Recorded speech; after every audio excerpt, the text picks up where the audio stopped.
Hi hello എല്ലാ കുട്ടികൾക്കും പുതിയൊരു ക്ലാസ്സിലേക്ക് സ്വാഗതം. നമ്മൾ ഇന്നത്തെ ക്ലാസ്സിൽ പുതിയ SCERT പാഠപുസ്തകത്തെ ആസ്പദമാക്കിയിട്ടുള്ള ക്ലാസ് ആണ്. ഇനിയുള്ള എല്ലാ തരത്തിലുള്ള എക്സാമിനേഷനും പ്രയോജനം ചെയ്യുന്ന ടോപ്പിക്കാണ്. പുതിയ പാഠപുസ്തകത്തെ ആസ്പദമാക്കിയിട്ടുള്ള കമ്പനി ബോർഡ് LGS ഒക്കെ വരുന്നുണ്ട്. അതേപോലെ തന്നെ ബെബ്കോ LDC, അതുപോലെ ഡിഗ്രി ലെവൽ പ്രിലിമിനറി എക്സാമിനേഷനൊക്കെ എഴുതിക്കൊണ്ടിരിക്കുന്നു. അതുപോലെ യൂണിഫോം തസ്തികകളിലേക്കുള്ള എക്സാമിനേഷനൊക്കെ വരുന്നുണ്ട്. ഇതിനെല്ലാം പ്രയോജനം ചെയ്യുന്ന സയൻസുമായി ബന്ധപ്പെട്ട പുതിയ SCERT പാഠഭാഗത്തെ ആസ്പദമാക്കിയിട്ടുള്ള ക്ലാസ്സാണ്. എല്ലാവർക്കും ക്ലാസ്സിലേക്ക് സ്വാഗതം. നമ്മൾ താപത്തെ കുറിച്ചാണ് ഇന്നത്തെ ക്ലാസ്സിലൂടെ മനസ്സിലാക്കാൻ പോകുന്നത്. എന്താണ് താപം? താപം എന്ന് പറഞ്ഞു കഴിഞ്ഞാൽ പദാർത്ഥങ്ങളുടെ അവസ്ഥയിൽ നമ്മൾ ഖരം, ദ്രാവകം, വാതകം, അങ്ങനെ പലതരത്തിലുള്ള പദാർത്ഥങ്ങളുടെ അവസ്ഥയൊക്കെ നമ്മൾ പഠിച്ചിട്ടുണ്ട്. അപ്പോൾ പദാർത്ഥങ്ങളുടെ അവസ്ഥയിൽ മാറ്റം വരുത്താൻ കഴിയുന്ന ഊർജ രൂപത്തെയാണ് താപം എന്ന് പറയുന്നത്. അപ്പോൾ താപം എന്ന് പറഞ്ഞു കഴിഞ്ഞാൽ പദാർത്ഥങ്ങളുടെ അവസ്ഥയിൽ മാറ്റം വരുത്താൻ കഴിയുന്ന ഊർജ രൂപം ഏതെന്ന് ചോദിച്ചു കഴിഞ്ഞാൽ താപം. ഈ താപം പല രീതിയിൽ കൈമാറ്റം ചെയ്യാറുണ്ട്, അല്ലെ? ഒരിടത്ത് നിന്ന് മറ്റൊരിടത്തേക്ക് താപം എന്ത് ചെയ്യാറുണ്ട്? പ്രസരിപ്പിക്കാറുണ്ട്. താപോർജം ഉണ്ടാകുമ്പോൾ പലതരത്തിലുള്ള മാറ്റങ്ങൾ ഉണ്ടാകാറുണ്ട്. അപ്പൊ ഈ താപം ഒരിടത്ത് നിന്ന് മറ്റൊരിടത്തേക്ക് പ്രസരിക്കുന്നതിനെ ട്രാൻസ്മിഷൻ ഓഫ് ഹീറ്റ് എന്നാണ് പറയുന്നത്. അതായത് താപം ഒരിടത്ത് നിന്ന് മറ്റൊരിടത്തേക്ക് പ്രവഹിക്കുന്നതിന് എന്ത് പറയൂടെ? താപപ്രേഷണം. താപപ്രേഷണം എന്ന് പറഞ്ഞു കഴിഞ്ഞാൽ താപം ഒരിടത്ത് നിന്ന് മറ്റൊരിടത്തേക്ക് പ്രവഹിക്കുന്നതാണ്, ട്രാൻസ്മിഷൻ ഓഫ് ഹീറ്റ് ആണ്.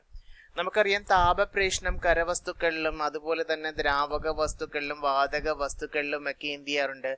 താപപ്രേഷണം നടക്കാറുണ്ട്. അതായത് ഒരു ഭാഗത്ത് നിന്ന് മറ്റൊരു ഭാഗത്തേക്ക് എന്ത് ചെയ്യാറുണ്ട്? താപം പ്രവഹിക്കാറുണ്ട്. അതില് നമുക്ക് മെയിൻ ആയിട്ട് അറിഞ്ഞിരിക്കേണ്ടത് കണ്ടക്ഷൻ ആണ്, ചാലനം. ഈ ചാലനം ഖരവസ്തുക്കളിലാണ് നടക്കുന്നത്. അപ്പൊ പദാർത്ഥത്തിന്റെ വിവിധ അവസ്ഥകളിലെ ഒന്നായ ഖരാവസ്ഥയിലാണ് താപപ്രേഷണം നടക്കുന്നതിനെ ചാലനം എന്നാണ് പറയുന്നത്. അറിഞ്ഞിരിക്കണം, ഖരവസ്തുക്കളിലാണ്.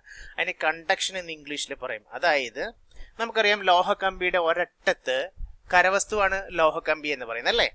ആ ഖരവസ്തുവായ ലോഹക്കമ്പിയുടെ ഒരറ്റത്ത് താപം ലഭിക്കുമ്പോൾ ആ ഭാഗത്തുള്ള തന്മാത്രകൾ എന്ത് ചെയ്തു? താപം സ്വീകരിച്ച് അതിന് തൊട്ടടുത്തുള്ള തന്മാത്രകളിലേക്ക് ഇങ്ങനെ കൈമാറ്റം ചെയ്യപ്പെടും. ഇങ്ങനെ കൈമാറ്റം ചെയ്യുമ്പോൾ താപപ്രേഷണം നടത്തും, അല്ലെ? ഈ താപപ്രേഷണം ചെയ്യപ്പെടുന്ന രീതിയാണ് ചാലനം എന്ന് പറയുന്നത്. അപ്പോൾ ഖരവസ്തുക്കളില് താപം പ്രേഷണം ചെയ്യപ്പെടുന്നത് ചാലനം വഴിയാണ്, ഇമ്പോർട്ടന്റ് ആണ്. അപ്പോൾ ലോഹക്കമ്പിയുടെ ഒരറ്റത്ത് നമ്മൾ ഉദാഹരണമായിട്ട് പറഞ്ഞു കഴിഞ്ഞാൽ താപം ലഭിക്കുമ്പോൾ എന്ത് ചെയ്യും? ആ ഭാഗത്തുള്ള തന്മാത്രകള് താപം സ്വീകരിച്ച് തൊട്ടടുത്തുള്ള തന്മാത്രകളിലേക്ക് എന്ത് ചെയ്യും? കൈമാറ്റം ചെയ്യപ്പെടും. ഇങ്ങനെ താപത്തിന്റെ പ്രേഷണം നടക്കും. അങ്ങനെ ഈ താപപ്രേഷണം ചെയ്യപ്പെടുന്ന രീതിയാണ് ചാലനം. അപ്പോൾ ഖരവസ്തുക്കളിൽ താപം പ്രേഷണം ചെയ്യപ്പെടുന്നത് കണ്ടക്ഷൻ വഴിയാണ്, ഇമ്പോർട്ടന്റ് ആണ്. ചാലനം വഴിയാണ് ഖരവസ്തുക്കളിൽ താപം പ്രേഷണം ചെയ്യപ്പെടുന്നത്. അതിൽ നമ്മൾ രണ്ട് തരത്തിലുള്ള കണ്ടക്ടേഴ്സ്, അതായത് ചാലനം വസ്തുക്കൾ അറിയപ്പെടുന്നുണ്ട്. ഗുഡ് കണ്ടക്ടേഴ്സും ഉണ്ട്, പുവർ കണ്ടക്ടേഴ്സും ഉണ്ട്. അതായത് സുചാലകങ്ങളെന്നും കുചാലകങ്ങളെന്നും മലയാളത്തിൽ പറയും. ചാലനം വഴി താപം നന്നായി കടത്തിവിടുന്ന, അതായത് കണ്ടക്ഷൻ വഴി നന്നായിട്ട് താപം കടത്തിവിടുന്ന വസ്തുക്കളെ എന്ത് പറയും? സുചാലകങ്ങൾ എന്ന് പറയും. അപ്പോൾ താപം നന്നായി കടത്തിവിടാത്ത വസ്തുക്കളെ എന്ത് പറയും? കുചാലകങ്ങൾ. അപ്പോൾ താപം നന്നായിട്ട് ചാലനം വഴിയാണ്, കണ്ടക്ഷൻ വഴിയാണ് ഖരവസ്തുക്കളില് താപം കടന്നു പോകുന്നത്. അതിനകത്ത് ഖരവസ്തുക്കളിൽ തന്നെ താപം നന്നായി കടത്തിവിടുന്ന വസ്തുക്കളുണ്ട്, കുചാലകങ്ങളും സുചാലകങ്ങളും ഉണ്ട്. അതിൽ ചാലനം വഴി താപം നന്നായിട്ട് കടത്തിവിടുന്ന വസ്തുക്കളെ എന്ത് പറയും? സുചാലകങ്ങളെന്നും താപം നന്നായി കടത്തിവിടാത്ത വസ്തുക്കളെ എന്ത് പറയും? കുചാലകങ്ങൾ എന്ന് പറയുന്നു. അപ്പോൾ കണ്ടക്ടേഴ്സ് ചാലനം വഴിയാണ് ഖരവസ്തുക്കളിൽ താപം കടത്തിവിടുന്നതെന്ന് നമ്മൾ പറഞ്ഞു. അപ്പോൾ താപം ഇംഗ്ലീഷിൽ നമ്മള് വ്യത്യസ്ത താപനിലയിലുള്ള രണ്ട് വസ്തു, ഹീറ്റ് എനർജി പഠിച്ചിട്ടുണ്ട് ഇംഗ്ലീഷിൽ, അല്ലെ? ഊർജം എന്ന് പറയുന്നത്, അല്ലെ? വ്യത്യസ്ത താപനിലയിലുള്ള രണ്ട് വസ്തുക്കൾ തമ്മിൽ കൈമാറ്റം ചെയ്യപ്പെടുന്ന ഊർജ രൂപത്തെയാണ് എന്ത് പറയുന്നത്? താപം എന്ന് പറയുന്നത്.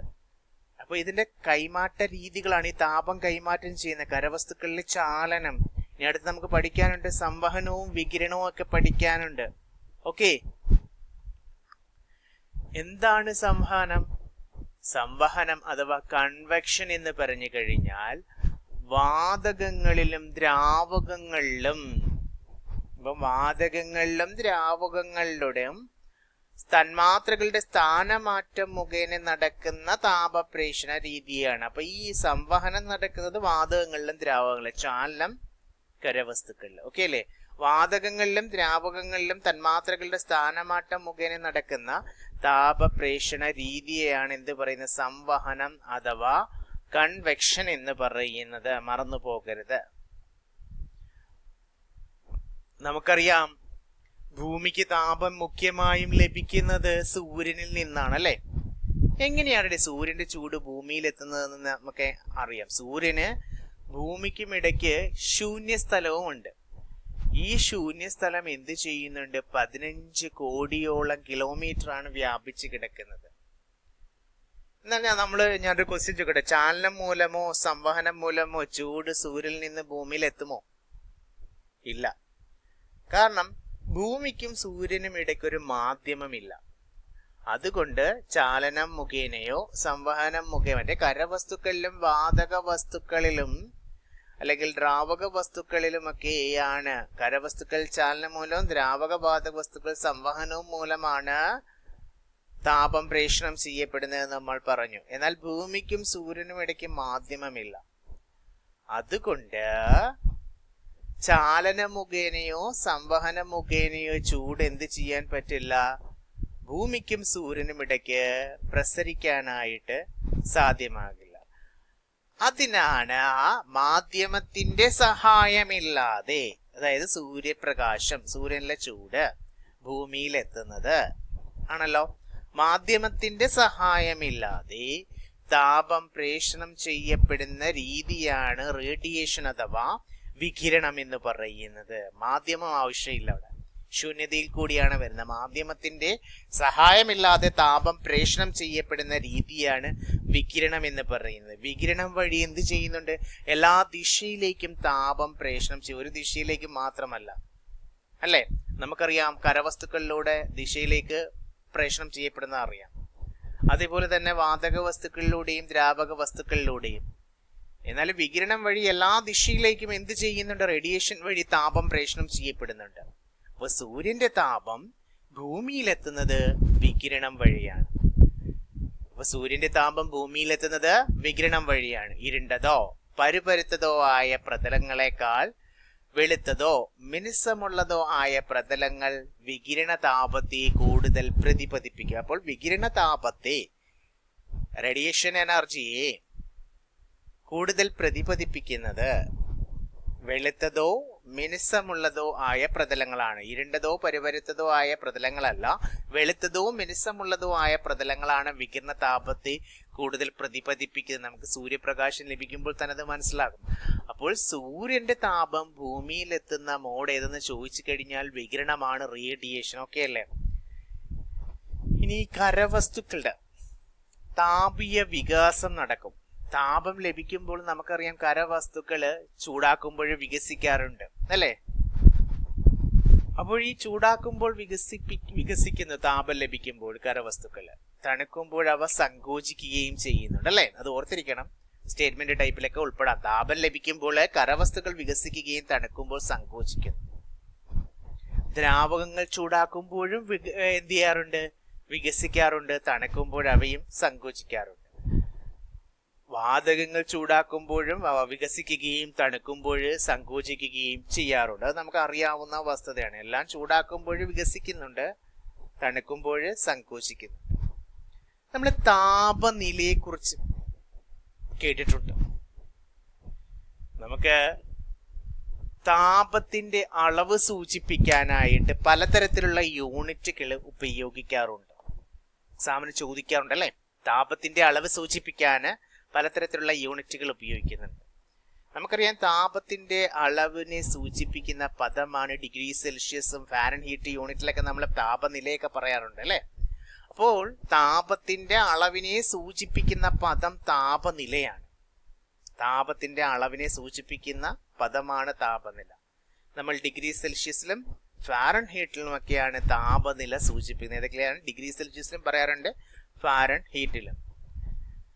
നമ്മള് ശരീര താപനില അളക്കാൻ അല്ലേ, നമ്മൾ പനിയുണ്ടോന്നൊക്കെ ചെക്ക് ചെയ്യാറുണ്ട് അല്ലേ. ശരീര താപനില അളക്കാനായിട്ട് ക്ലിനിക്കൽ തെർമോമീറ്റർ ആണ് ഉപയോഗിക്കുന്നത്. നിങ്ങൾക്ക് എല്ലാവർക്കും അറിയാം. അതിൽ ഡിഗ്രി സെൽഷ്യസിലും ഉണ്ട്, ഫാരൻഹീറ്റിൽ സ്കെയിലും ഉണ്ട് അല്ലേ. നിങ്ങൾ കണ്ടിട്ടുണ്ടോ? ക്ലിനിക്കൽ തെർമോമീറ്ററിന്റെ ചിത്രമാണ് റൈറ്റ് സൈഡിൽ കാണാൻ സാധിക്കുന്നത്. നമ്മുടെ സാധാരണ മനുഷ്യ ശരീര താപനില എക്സാമിന് ചോദിക്കാറുണ്ട് 37 ഡിഗ്രി സെൽഷ്യസ് ആണ്. ആ ഡിഗ്രി സെൽഷ്യസ് പറഞ്ഞിരിക്കണം ഫാരൻഹീറ്റില് ഈ 37 ഡിഗ്രി സെൽഷ്യസ് എന്ന് പറയുന്നത് 98.6 ഡിഗ്രി ഫാരൻഹീറ്റ് ആണ്.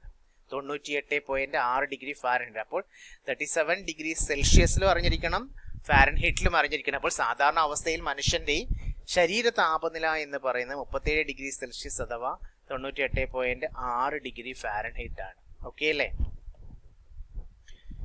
നിങ്ങൾ കരക്കാറ്റും കടൽക്കാറ്റും എക്സാമിന് സ്ഥിരം ചോദിക്കാറുണ്ടല്ലേ. സയൻസിന്റെ ഭാഗത്ത് നിന്നൊക്കെ കരക്കാറ്റും കടൽക്കാറ്റും അതല്ലെങ്കിൽ ജിയോഗ്രഫിയിലൊക്കെ കയറി ചോദിച്ചു കളയാറുണ്ട് അല്ലേ. നമുക്ക് ജലം നമുക്കറിയാം സാവധാനം, അതുപോലെ തന്നെ മണൽ വേഗത്തിലും ചൂടാകുന്നു എന്നറിയാം അല്ലേ. ജലം സാവധാനത്തിലാണ് ചൂടാകുന്നത്. ജലം ദ്രാവകമാണ്, മണല് വേഗത്തിലും ചൂടാകുന്നു. എന്നാല് ചൂടായിട്ടുള്ള മണല് വേഗം തണുക്കാറുണ്ട്, എന്നാൽ ചൂടായ ജലം സാവധാനത്തിൽ തണുക്കുകയും ചെയ്യുന്നു അല്ലേ. അപ്പോൾ നമുക്കറിയാം ഭൂമിയില് കരയും കടലും ഒക്കെ ഉണ്ട്. സൂര്യപ്രകാശം ഏൽക്കുമ്പോൾ കരയാണോ കടലാണോ വേഗം ചൂടാകുക? രാത്രിയിൽ ഏതായിരിക്കും വേഗത്തിൽ തണുക്കുക? ഇതൊക്കെ എങ്ങനെ നമുക്ക് മനസ്സിലാക്കാം? അത് നമുക്ക് കടൽക്കാറ്റിലൂടെയും കരക്കാറ്റിലൂടെയും ഇതൊക്കെ ഒന്ന് മനസ്സിലാക്കണം അല്ലേ. എന്താണ് ഈ കടൽക്കാറ്റ്? എക്സാമിന് ചോദിക്കാറുണ്ട്. എന്താണ് കടൽക്കാറ്റ്? ജലത്തേക്കാൾ വേഗത്തിൽ കര ചൂട് പിടിക്കും. നമുക്കറിയാം കരവസ്തു ആയതുകൊണ്ട് അത് പെട്ടെന്ന് ചൂട് പിടിക്കും എന്നുള്ളത് അല്ലേ. അതാണ് തൊട്ട് മുമ്പുള്ള ഒരു ചോദ്യത്തിന് ഉത്തരമായിട്ട് വരുന്നത് അല്ലേ. അപ്പോൾ ജലത്തേക്കാൾ വേഗത്തില് കര ചൂട് പിടിക്കുകയും അതുപോലെ തന്നെ വേഗത്തിൽ തണുക്കുകയും ചെയ്യും.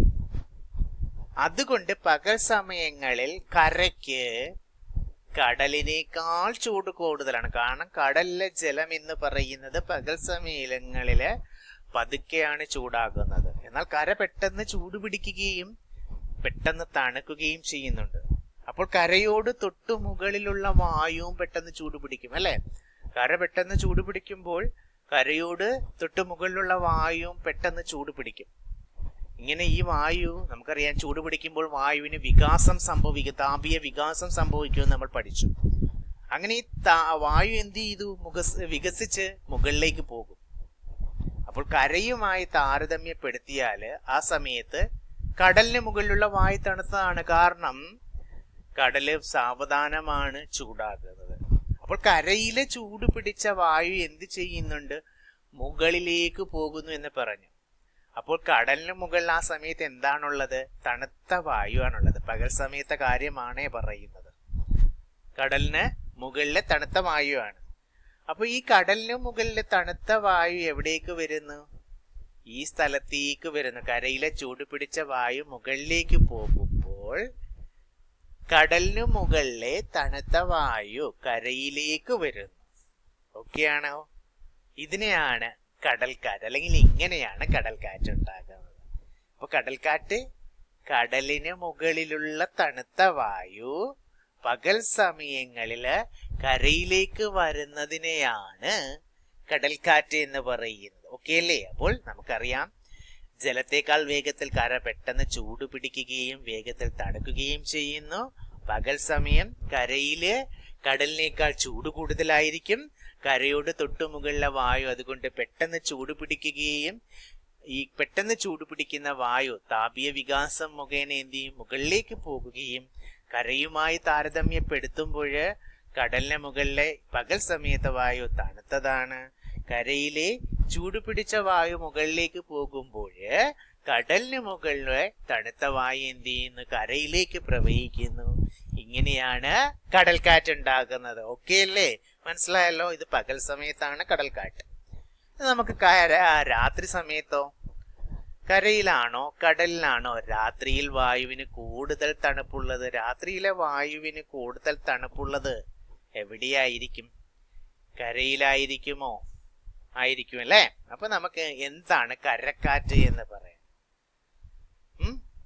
കടലിനേക്കാൾ വേഗത്തില് കര തണുക്കുന്നുണ്ട് രാത്രി സമയങ്ങളിലാണ്. കടലിനേക്കാൾ വേഗത്തിൽ എന്ത് ചെയ്യുന്നുണ്ട്? കര തണുക്കുന്നുണ്ട്. അതിനാൽ കടലിന് മുകളിലുള്ള വായുവിന്, നമുക്കറിയാം നേരത്തെ തിരിച്ചായിരുന്നു കടൽക്കാറ്റിന്റെ സമയത്ത് അല്ലെ, അതായത് പകൽ സമയത്ത്. ഇപ്പോൾ രാത്രി സമയത്ത് കടലിന് മുകളിലുള്ള വായുവിന് താരതമ്യേന ചൂട് കൂടുതലാണ്. അതിനാൽ കടലിന് മുകളിലെ വായുവാകും കൂടുതൽ എന്ത് ചെയ്ത് വികാസം പ്രാപിച്ചിരിക്കുക. അത് നമ്മൾ പഠിച്ചിട്ടുണ്ട്, താപീയ വികാസം നടക്കും. അപ്പോൾ കരയുടെ മുകളിലുള്ള തണുത്ത വായു രാത്രികാലത്ത് എന്ത് ചെയ്യും? കടലിലേക്ക് പ്രവഹിക്കും, കരയിൽ നിന്ന് കടലിലേക്ക്. ഇത് കരക്കാറ്റിന് കാരണമാവുന്നത്. ജസ്റ്റ് ഓപ്പോസിറ്റ് ആണ്. കടൽക്കാറ്റിന്റെ ജസ്റ്റ് ഓപ്പോസിറ്റ് ആണ് കരക്കാറ്റ് എന്ന് പറയുന്നത്. അപ്പോൾ കരക്കാറ്റ് രാത്രിയിലും കടൽക്കാറ്റ് പകലുമാണ്. അപ്പോൾ കടലിന്റെയും കരയുടെയും താപനിലയുമായി ബന്ധപ്പെട്ടു വരുന്ന പ്രകൃതി പ്രതിഭാസങ്ങളാണ് കടൽക്കാറ്റും കരക്കാറ്റും എന്ന് നമുക്ക് മനസ്സിലായി. അപ്പോൾ കൂട്ടുകാരെ, നമ്മൾ കുറച്ച് വിവരങ്ങളാണ് ഈ ക്ലാസ്സിലൂടെ മനസ്സിലാക്കിയത്. നിങ്ങൾക്ക് ഇനി വരുന്ന എല്ലാ തരത്തിലുള്ള എക്സാമിനും ഇത് പ്രയോജനം ചെയ്യും. അതുകൊണ്ട് കണ്ട് കേട്ട് നന്നായിട്ട് മനസ്സിലാക്കുക. നമുക്ക് അടുത്ത ക്ലാസ്സിൽ വീണ്ടും കണ്ടുമുട്ടാം. അതുവരെ ബൈ, ടേക്ക് കെയർ.